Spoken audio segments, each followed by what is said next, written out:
안녕하세요, 여러분.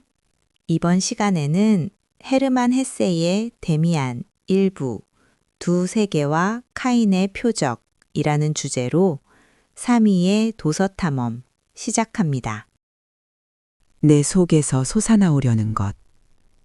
바로 그것을 나는 살아보려고 했다. 그러기가 왜 그토록 어려웠을까? 헤르만 헤세의 영원한 고전, 데미안은 이 짧고도 강렬한 그리고 몹시 고통스러운 독백으로 그 거대한 막을 올립니다. 작가 헤세는 이 작품의 서두에서 인간이라는 존재의 위대함에 대해 이렇게 선언합니다. 한 사람 한 사람의 삶은 자기 자신에게로 이르는 길이다.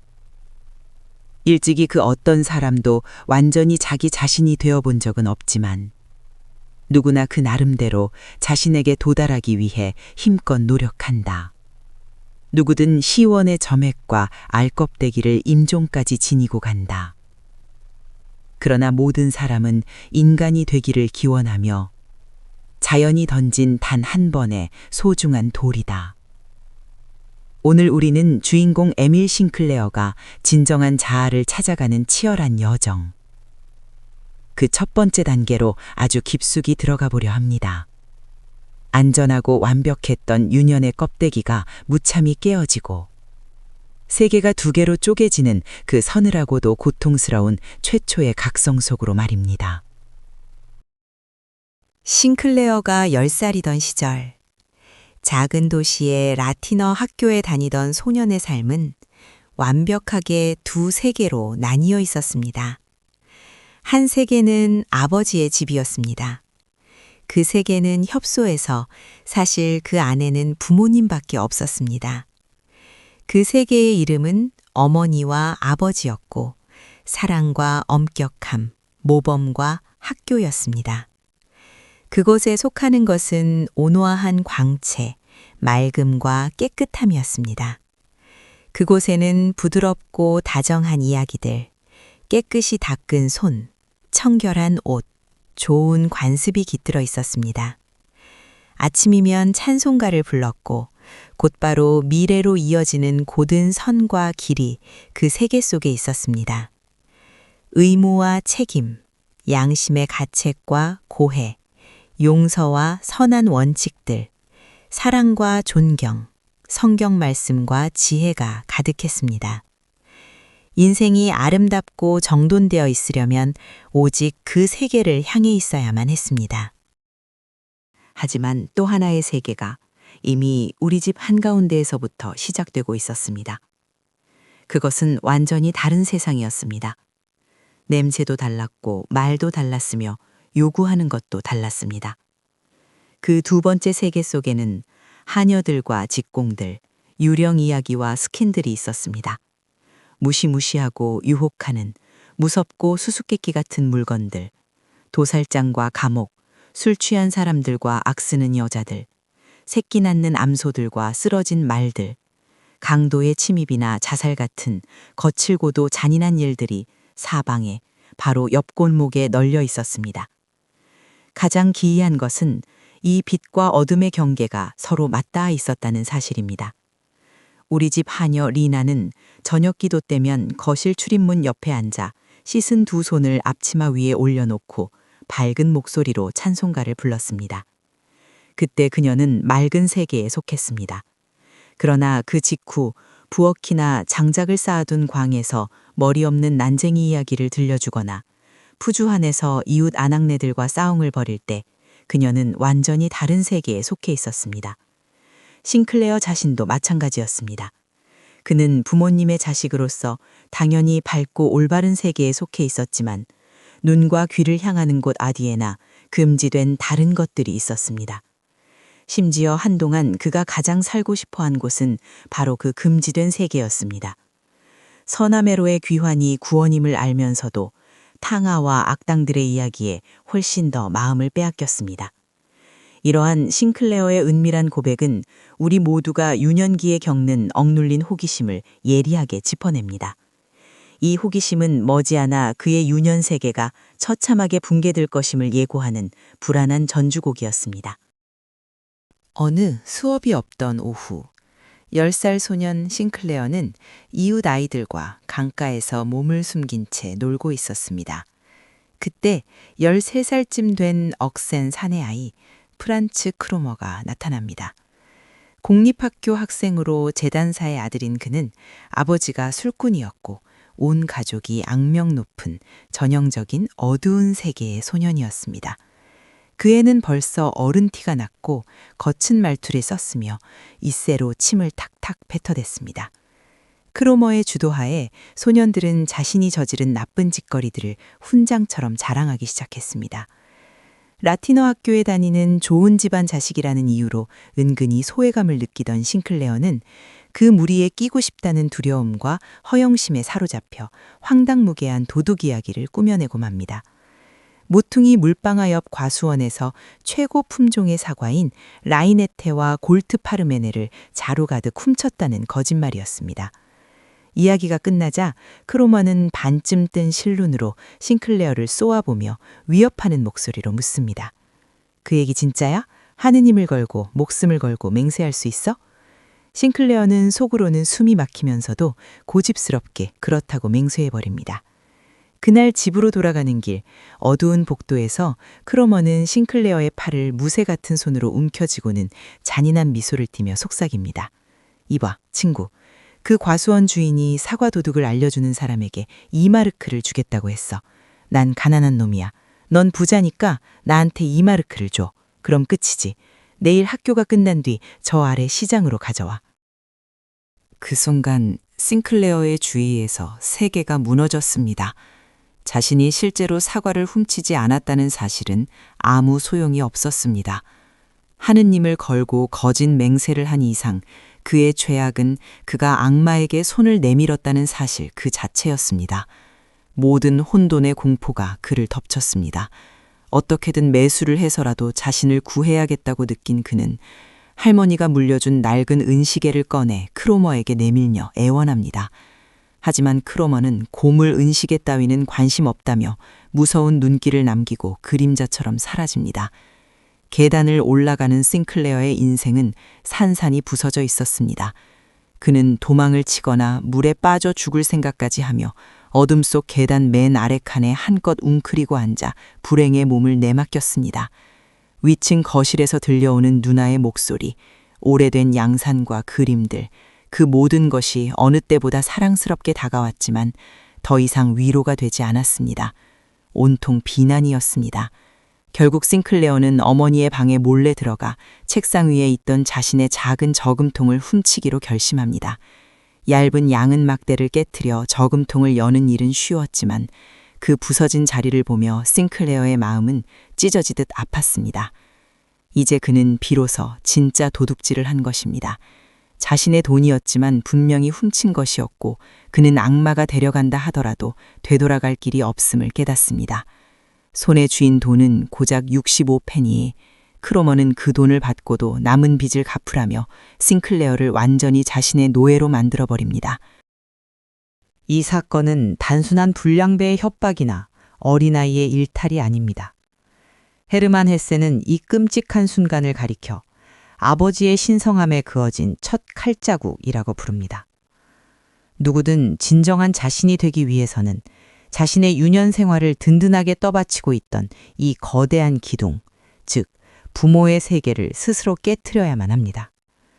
싱클레어가 젖은 구두를 신고 집으로 들어왔을 때 아버지는 사과 도둑질이라는 끔찍한 범죄는 상상조차 하지 못한 채 그저 구두가 젖었다고 아들을 꾸짖습니다. 그 아버지의 완벽한 무지를 보며 싱클레어는 마음속에 불꽃처럼 번득이는 새롭고도 날카로운 느낌을 받습니다. 바로 자신이 아버지보다 우월하다는 느낌이었습니다. 자신이 살인죄를 고백해야 하는 판에 조그만 빵 하나를 훔친 죄로 신문받는 범죄자처럼 느껴졌던 이 감정은 추악하고 꺼림칙하면서도 몹시 매력적인 것이었습니다. 이 새로운 느낌에 곧 나 자신이 무서워졌지만 싱클레어는 이미 낯선 홍수에 깊이 잠겨버렸습니다. 그는 겉으로는 여전히 부모님의 아들이었지만 내면의 비밀스러운 방 안에서는 이제 부모님과 완전히 다른 세상, 즉 크로머와 악당들이 존재하는 어두운 세계의 철저한 노예가 되어버린 것입니다. 운명의 내면적이고 본질적인 선은 아무도 보지 못한 이런 은밀한 균열들로 이루어집니다. 그날 이후 싱클레어의 삶은 지옥으로 변합니다. 크로머는 빚진 돈을 빌미로 그를 끊임없이 쥐고 흔들며 괴롭혔습니다. 어느 날엔 자기 아버지의 심부름을 대신시키거나 10분 동안 외발뛰기를 하게 하거나 지나가는 사람의 옷에 종이 쪽지를 붙이게 하는 등 가혹한 굴욕을 주었습니다. 거리에 크로머의 휘파람 소리가 울려 퍼질 때면 싱클레어의 심장은 얼어붙었습니다.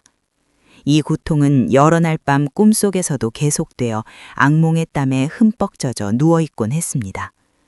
가장 무서운 꿈, 반은 미쳐서 깨어나는 꿈은 크로머의 강압에 못 이겨 싱클레어 자신이 자기 아버지를 칼로 찔러 살해하는 꿈이었습니다. 집안의 평화로운 거실 한가운데서 싱클레어는 유령처럼 살았습니다. 가족들과 어울리지 못했고 어머니가 건네는 위로의 초콜릿조차 먹지 못하고 구토를 하며 죄책감에 시달렸습니다. 착한 누이들을 볼 때면 자신이 타락한 불황아처럼 느껴져 견딜 수 없었습니다. 안도의 동경, 제대로 된 고해를 하고 싶은 욕구를 타는 듯이 느꼈지만 자신이 이 궤도를 이탈했다는 사실을 누구도 온전히 이해하지 못하리라는 절망감이 그를 짓눌렀습니다. 악몽과도 같은 크로머의 협박에 시달리며 유령처럼 시들어가던 싱클레어의 학교에 어느 날 한 소년이 전학을 옵니다. 옷소매에 검은 띠를 두른 나이보다 훨씬 성숙하고 어른스러운 학생, 막스 데미안이었습니다. 그는 다른 아이들과는 확연히 달랐습니다. 낯설고 고요하게 학생들 사이를 거닐었고 선생님들에게 맞서는 단호하고 자신감 있는 어조를 지녔으며 마치 농부들 가운데 섞여 있는 변장한 왕자 같은 몸가짐을 지니고 있었습니다. 누군가를 제압할 때는 한 손으로 덜미를 잡아 꼼짝 못하게 만들 만큼 엄청난 완력을 지녔다는 소문도 돌았습니다. 어느 날 학교 수업이 끝난 후 데미안이 싱클레어의 뒤를 따라와 함께 길을 걷습니다.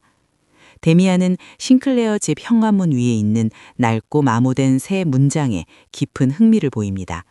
그리고 그날 성경 수업 시간에 배웠던 카인과 아벨 이야기를 꺼냅니다. 그곳에서 데미안은 기존의 상식과 도덕을 밑바닥부터 뒤엎는 무시무시하고도 놀라운 해석을 들려줍니다. 싱클레어, 카인에 관한 이야기를 완전히 다르게 이해할 수도 있어. 이마에 찍힌 표적은 범죄자의 낙인이 아니야. 맨 처음에 존재하며 이야기를 이끌어낸 건 어떤 사람의 얼굴에 있는 무시무시한 무언가, 즉 비범한 정신과 담력이었어. 그 남자에게는 힘이 있었고 사람들은 그를 겁냈어. 용기와 나름의 개성이 있는 사람들은 대다수의 겁 많은 평범한 사람들에게 늘 몹시 무시무시하게 느껴지거든. 그래서 겁 많은 사람들이 복수하기 위해 그 견뎌낸 무서움을 자신들을 위해 해롭지 않게 억제해 두기 위해 카인에게 나쁜 이야기를 매달아 놓은 거야. 그것은 하나의 표적, 즉 우월함에 대한 표창이었던 걸 반대로 설명한 거지. 카인은 비겁자가 아니야. 오히려 약한 사람들을 압도했던 늠름하고 강한 사람이었던 거야. 싱클레어는 엄청난 충격을 받습니다. 동생을 쳐 죽인 살인마 카인이 고귀한 인간이고 선량한 아벨이 오히려 겁쟁이라니. 그것은 명백한 신성모독이고 극악무도한 이야기였습니다. 그러나 데미안과 헤어지고 난 후 싱클레어의 젊은 영혼이라는 우물 안에 그 생각은 묵직한 돌 하나가 되어 던져졌습니다. 그 이야기는 긴 시간 동안 인식과 회의, 비판에 이르려는 그의 뇌리를 끊임없이 두드렸습니다. 그리고 싱클레어는 어렴풋이 깨닫습니다. 어쩌면 막스 데미안 그 자신이 바로 카인의 표적을 가진 무시무시할 정도로 비범한 존재가 아닐까 하고 말입니다. 이 카인의 표적 이야기는 데미안이라는 작품 전체를 관통하는 가장 위대하고도 중요한 철학적 은유입니다. 성경에서 카인은 최초의 살인자이며 영원히 저주받은 자의 대명사로 기록되어 있습니다. 그러나 데미안은 이 기록을 용기와 개성을 지닌 자, 낡은 세계의 틀을 기꺼이 깨부수는 비범한 자로 완전히 전복시킵니다. 대다수의 평범하고 겁 많은 사람들, 자기 스스로 생각할 용기가 없어 패거리를 짓는 아벨의 무리들은 남과 다른 독창적인 사람들을 이해하지 못하고 두려워하여 그들을 악마나 범죄자로 낙인 찍는다는 것이죠. 싱클레어가 데미안의 이 이단적인 해석에 그토록 큰 혼란과 충격을 받은 이유는 과연 무엇일까요? 그것은 바로 부모님의 환한 세계에서 떨어져 나와 크로머라는 악과 손잡은 자신의 처지를 은연중에 살인자 카인과 동일시하고 있었기 때문입니다. 자신이 빛의 세계에서 추방당했다고 부모님과 선한 사람들보다 더 타락한 범죄자라고 느끼며 절망하던 바로 그 시점에 데미안은 아니다. 내 이마에 찍힌 것은 치욕과 저주가 아니라 우월함과 비범함의 표창이다 라고 선언해 준 것입니다. 이 말은 싱클레어의 이분법적 도덕관을 밑바닥부터 뒤흔들고 기존의 가치체계를 의심하게 만드는 거대한 영적 지진이었습니다. 하지만 이러한 철학적 깨달음과 별개로 현실 속 크로머의 악랄한 괴롭힘은 날이 갈수록 심해졌습니다. 급기야 비 오는 날 크로머는 싱클레어를 텅 빈 광장으로 불러내 누나를 데려오라는 끔찍하고도 노골적인 요구까지 합니다. 그것이 무엇을 의미하는지 어렴풋이 눈치챈 싱클레어는 결코 그렇게 하지 않겠다고 다짐하지만 앞으로 다가올 보복이 두려워 옴짝달싹하지 못합니다. 절망적으로 두 손을 호주머니에 넣은 채 텅 빈 광장을 건너던 싱클레어에게 다시 막스 데미안이 다가옵니다. 데미안은 마치 독심술을 하듯 싱클레어의 내면을 완벽하게 꿰뚫어 봅니다. 넌 두려운 사람, 널 지배하는 사람이 있는 거야. 네가 무언가 나쁜 일을 했고 상대방이 그걸 알아. 그럴 때 그가 너를 지배할 힘을 가지는 거야. 네가 그 애를 두려워하는 건 올바르지 않아. 그 두려움을 떨쳐버려야 해. 제대로 된 사내 녀석이 되려면 말이야. 결국 데미안은 끈질긴 추궁 끝에 프란츠 크로머의 이름만 알아내고는 싱클레어를 안심시킵니다. 그리고 놀랍게도 어떤 물리적인 폭력도 쓰지 않고 단지 그 특유의 강렬한 시선과 압도적인 대화만으로 크로머가 다시는 싱클레어 곁에 얼씬도 하지 못하게 만듭니다. 어느 날 길에서 마주친 크로머가 얼굴을 찌푸리며 싱클레어를 피해 획 달아났을 때 싱클레어는 기쁨과 놀람으로 전신이 관통당하는 것을 느낍니다. 자신의 사탄이 자신을 두려워하며 달아난 것입니다. 지옥 같던 예 속에서 마침내 풀려난 싱클레어는 새로운 자유를 만끽합니다. 모든 주문이 풀렸고 다시 세계가 밝고 기쁘게 열렸습니다. 다시는 두려움의 발작에 시달리지 않아도 되었습니다.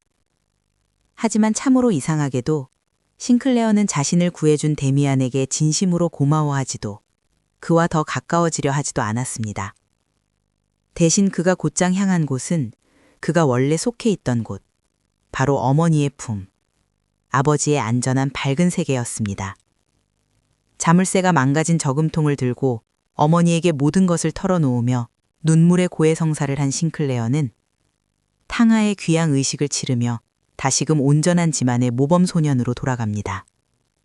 모든 것이 동화처럼 근사했고 놀랍도록 순조롭게 풀려 그는 평화를 되찾았습니다. 그러나 우리는 여기서 엄중하게 물어야 합니다. 이것이 과연 진정한 성장이었을까요? 결코 아닙니다. 일부의 결말은 눈여겨볼 만한 싱클레어의 철저한 심리적 퇴행을 보여줍니다. 싱클레어는 크로머의 굴레에서 해방되었지만 그것은 나 자신의 힘과 노력을 통해서 쟁취한 것이 아니었습니다. 헤르만 헤세는 이 대목에서 싱클레어의 비겁함을 매우 뼈아프게 지적합니다. 나는 세상의 오솔길들을 똑바로 걸으려고 했는데 그 길들이 내게는 너무 미끄러웠다. 친절한 손 하나가 나를 잡아 구해낸 지금 나는 한눈 한번 팔지 않고 곧장 어머니의 품속으로 포근히 애워싸인 경건한 유년의 아늑함 속으로 달려왔다. 나는 자신을 자신보다 더 어리게, 더 의존적으로, 더 어린애처럼 만들었다. 그렇습니다. 싱클레어는 데미안에게 고해를 하고 그와 연대하는 대신 가장 피하기 쉬운 길을 택했습니다. 데미안은 낡은 낙원의 세계에 속하지 않는 또 다른 의미의 유혹자였고 싱클레어는 이제 갓 되찾은 아벨의 평화를 다시금 깨트리고 싶지 않았던 것입니다. 데미안이 요구할 진정한 자립, 즉 오직 자기 자신에게로 인도하는 길을 걷는 것은 부모님의 품에 숨는 것보다 수백 배는 더 고독하고 험난한 길이기 때문입니다. 뒷날 성인이 된 싱클레어는 이렇게 고백합니다. 자기 자신에게로 인도하는 길을 가는 것보다 더 인간에게 거슬리는 것이 세상에 아무것도 없다는 것을. 비록 싱클레어는 유년의 붕괴를 경험하고도 다시금 아늑한 온실로 도망쳐 숨어버렸지만 데미안이 그의 영혼에 던져놓은 카인의 표적이라는 불씨는 그의 내면 가장 깊은 곳에서 결코 꺼지지 않고 숨죽여 타오르고 있었습니다. 머지않아 성에 눈을 뜨는 사춘기가 찾아오면 그 환한 세계가 이번에는 외부의 적이 아닌 그 자신의 내부에서 솟구치는 거대한 충동에 의해 또다시 산산조각 날 것임을 예고한 채 말입니다. 진정한 인간으로 태어나기 위해 자신을 부수고 알에서 나오기 위한 그 첫 번째 고통스러운 진통. 지금까지 헤르만 헤세의 데미안이 들려주는 나를 찾아가는 여정의 첫 번째 단계, 두 세계와 카인의 표적이었습니다. 다음 시간에는 고향을 떠나 홀로 방황하며 스스로의 힘으로 알을 깨기 위해 치열하게 투쟁하는 싱클레어의 눈부신 청년기, 베아트리체와 아브락사스의 이야기로 다시 돌아오겠습니다. 영혼의 성장을 향한 이 고독하고도 위대한 길의 탐험에 함께해 주셔서 감사합니다. 책과 함께 행복한 하루하루 되십시오.